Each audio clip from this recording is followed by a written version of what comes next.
नमस्कार, मैं हूँ राधा और आप देख रहे हैं न्यूज जंक्शन। क्या शकुंतला देवी थैम्स जीनियस होने के साथ ही वाकई सटीक भविष्यवाणी बताने वाली ज्योतिष भी थी? क्या उनकी भविष्यवाणियाँ सच साबित हुई?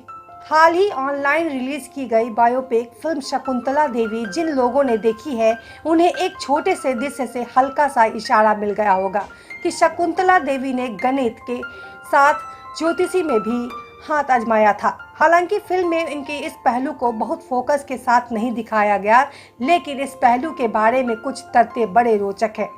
अपनी गणितीय प्रतिभा की बदौलत दुनिया भर में शोहरत, इज्जत और दौलत पाने वाली शकुंतला देवी के लिए यह कहना सटीक हो सकता है कि एक जीवन में उन्हें नए किरदार किए।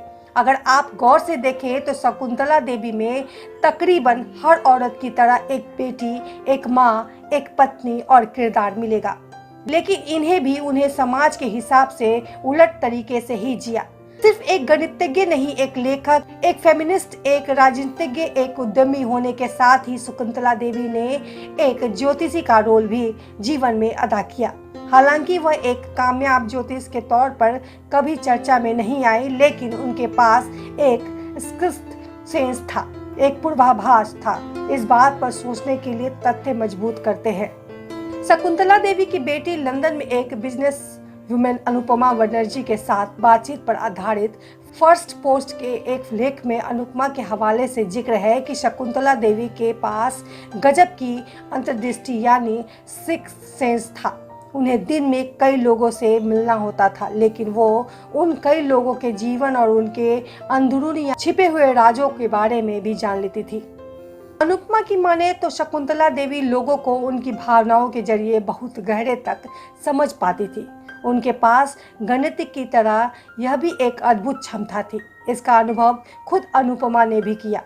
मिसाल के तौर पर बेंगलुरु में एक पार्टी में जब शकुंतला देवी ने अपनी बेटी के साथ पहली बार अजय से मुलाकात की, तभी उन्होंने कह दिया था कि उनकी बेटी की शादी इस लड़के से होगी।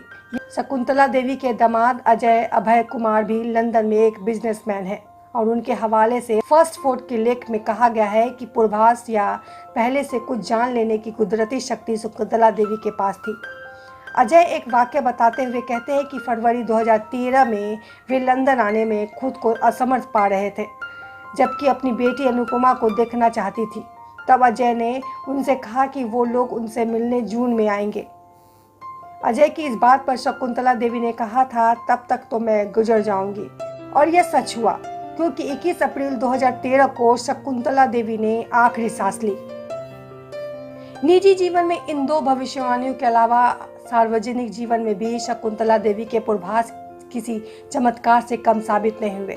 अजय के अनुभवों के हवाले से फर्स्ट पोस्ट के इसी लेख में यह भी कहा गया कि 2013 में अंतिम सांस लेने वाली शकुंतला देवी ने यह भविष्यवाणी भी की थी कि नरेंद्र मोदी एक दिन भारत के प्रधानमंत्री बनेंगे।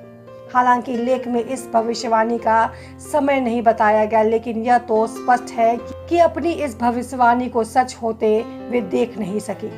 लेटेस्ट न्यूज़ के लिए सब्सक्राइब करें न्यूज़ जंक्शन।